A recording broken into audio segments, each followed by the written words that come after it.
শুধু লিল্লাহে তাকবীর, আল্লাহু আকবার বলেন। ও আল্লাহু আকবার, অবশ্যই আল্লাহু আকবার। ঠিক 3 ঘন্টার মাহফিলের মধ্যে একবারও আমার নবীর নাম মনে পড়ে না। লিল্লাহি তাকবীর, লিল্লাহি তাকবীর, লিল্লাহি তাকবীর। তুমি লিল্লাহি তাকবীর বললে একবারও আমার নবীর রিসালাত মনে পড়ে না।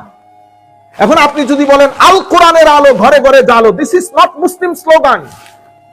মুসলিম স্লোগান হচ্ছে আমার নবী যেটা বলেছেন, what is said by the holy prophet. কি বলেছেন আমার নবী? আমি তোমাদের কাছে দুটি জিনিস রেখে যাচ্ছি, কিতাবুল্লাহ ও সুন্নতে রাসূলিহি। তাহলে আমাদের মুসলিম স্লোগান হচ্ছে কোরআন সুন্নাহর আলো ঘরে ঘরে জালো, নট অনলি আল কোরআনের আলো। হে যুবক আসো কোরআনের পথে, নো, হে যুবক আসো কোরআন সুন্নাহর পথে।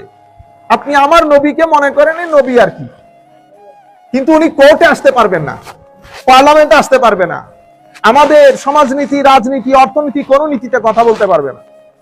আপনি কেমনে, আমি নামাজ দোয়া করি ফর এক্সাম্পল, আমি আমার আকীদা ঠিক আছে, এটা সেকুলার, এটা মাইন্ডসেটই ওরকম। আপনার উনি ধর্ম, উনি আমার নবী, সমাজনীতি, রাষ্ট্রনীতিতে আমার নবী, মানে কোন জায়গায় নবীকে হজম করতে না পারা, এটা হচ্ছে একটা সেকুলার মাইন্ডসেট। বুঝতে পেরেছেন? তাইলে আমাদের এখানে সেকুলার মাইন্ডসেট আছে, খারেজি মাইন্ডসেট আছে, শিয়া মাইন্ডসেট আছে, অনেক ধরনের মাইন্ডসেট। আমরা আজকে বলতেছি খারেজি মাইন্ডসেট। এটা কি? তাদের সাথে আমাদের সিমিলারিটি কি? মুসলিম মিল্লাতে সব জায়গায় সিমিলারিটি। তারা কোরআন পড়ে, আমরা কোরআন পড়ি, হাদিস, নবী, রসুল, আকীদা সব ঠিক আছে, একটা জায়গায় গন্ডগোল। তারা শানের রিসালাতের মধ্যে বেয়াদবি করে। কেমনে বুঝবেন? 3 ঘন্টার মাহফিলের মধ্যে আমার নবীর দরুদ শরীফ একবারও পড়ে না। বুঝতে পেরেছেন? শুধু লিল্লাহে তাকবীর, আল্লাহু আকবার বলেন। ও আল্লাহু আকবার, অবশ্যই আল্লাহু আকবার। ঠিক 3 ঘন্টার মাহফিলের মধ্যে একবারও আমার নবীর নাম মনে পড়ে না। তুমি লিল্লাহি তাকবীর বললে একবারও আমার নবীর রিসালাত মনে পড়ে না। এখন আপনি যদি বলেন আল কোরআনের আলো ঘরে ঘরে জালো, this is not Muslim slogan. Muslim slogan হচ্ছে আমার নবী যেটা বলেছেন, what is said by the holy prophet. কি বলেছেন আমার নবী? আমি তোমাদের কাছে দুটি জিনিস রেখে যাচ্ছি, কিতাবুল্লাহ ও সুন্নতে রাসূলিহি। তাহলে আমাদের মুসলিম স্লোগান হচ্ছে কোরআন সুন্নাহর আলো ঘরে ঘরে জালো, নট অনলি আল কোরআনের আলো। হে যুবক আসো কোরআনের পথে, নো, হে যুবক আসো কোরআন সুন্নাহর পথে। আপনারা বুঝতে পেরেছেন? মেসেজগুলো ভালো যাচ্ছে না, আপনি মুসলমানদেরকে অ্যাটাক করে ফেলতেছেন। সেই কারণে কি হয়েছে, এশিয়া মহাদেশের মধ্যে সহ পুরা বিশ্বের মধ্যে আপনার ফাউন্ডার যিনি, ওনার যে অবস্থান শরীয়তের দিক থেকে, কেউ এটাকে সাপোর্ট করে নাই। শত শত কিতাব রচিত হয়েছে এগুলার বিরুদ্ধে। আহলে সুন্নাত ওয়াল জামাতের ক্ষেত্রে আমরা যারা আহলে সুন্নাত বলি, ওনারা আদবের উপর বিশ্বাস করে। ওনারা সাহাবায়ে কেরাম, যেমন আপনি আপনার বই, উনি ওনাদের বিশ্বাস হচ্ছে ভুল সেটা যেই করুক, নবী করলে নবী, সাহাবী করলে সাহাবী, যেটা material modern understanding. If you make mistake, কারণ আধুনিক যারা ছেলেপুলে ওরাও চিন্তা করে যে হ্যাঁ ভুল তো ভুল, কিন্তু আমার ভাই ভুল তো ভুল, কিন্তু আপনি বাবার ভুলকে বারবার দেখাই দিতে পারবেন না, বেয়াদবি। আপনি বুঝতে পেরেছেন? নবী রসুল তো অনেক দূরে, আমি বাবার কথা বলতেছি, আপনারা বুঝতে পারতেছেন? আচ্ছা, তো আমি নবী রসুলের, এখন আপনার ফাউন্ডিং ফাদার বলছেন নবী রসুলের ভুল যেই করুক ভুল, ইন্না লিল্লাহ বলবেন না? হ্যাঁ, উসমানে গনি কো উনি স্বজন প্রীতি করেছেন।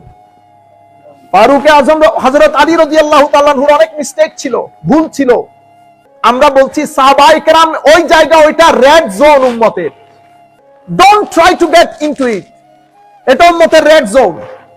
আপনি বলেছেন এই কথা, সেই কারণে আপনাকে যারা আপনার রাজনৈতিক আদর্শ যারা লালন করে, তারা আজকেও তাদের কাছে সাহাবীও বুলবুল, আউলিয়া সালেহিন তো 2 পয়সার পাত্তা নাই। আর নবী সাল্লাল্লাহু আলাইহি ওয়াসাল্লামকে উনি ভুল করেছেন বিদায় উনাকে আল্লাহ তওবা করতে বলেছেন, ইস্তেগফার করতে বলেছেন, নাউযুবিল্লাহি মিন। তো এখন আমরা পূর্ববর্তী, আপনাদের পূর্বপুরুষগণ বলে গেছেন অনেক ধরনের কথা, আমরা সেগুলা বলছি না, আমরা আপনারা যা বলতেছেন তার কথা বলতেছি। আসেন কোরআনের মূলনীতি, আমরা কোরআন থেকে 4টা আয়াত বলি। প্রথম আয়াত, আল্লাহ রাব্বুল আলামিন ইরশাদ করতেছেন, ইয়া আইয়ুহাল্লাযীনা আমানু, হে মুমিনগণ, লা তাকুলু রা'না। আল্লাহ মুসলমানদেরকে বলতেছেন, সাহাবায়ে কেরামকে, আজকের পর থেকে এ আমার নবীর সাহাবীগণ, তোমরা যখন আমার নবীর মজলিসে বসবে, কোনো কিছু যদি না বসো, না বুঝো, তো রা'না বলিও না। কি বলিও? উনজুরনা, লা তাকুলু রা'না ওয়া কুলু জুরনা ওয়াসমাউ। আমার নবী কি বলছে সেটা মনোযোগ দিয়ে শুনবে। লা তাকুলু রা'না ওয়া কুলু উনজুরনা ওয়াসমাউ ওয়ালিল কাফিরিনা আযাবুন আলীম। কি বুঝলেন? কাফেরদের জন্য আল্লাহ যন্ত্রণাদায়ক শাস্তির ব্যবস্থা করেছেন। তাইলে প্রথমে মুমিনদেরকে মুমিনদের হিসাব দিয়ে দিয়েছেন, রায়না বলবি না, বাস খতম। কোনো লজিক নাই, কোনো যুক্তি নাই। তো রায়না মানে রায়না তো অসুবিধা কি? না, অসুবিধা, অসুবিধা। Don't try to understand it. আমি বলতেছি রায়না ব্যান।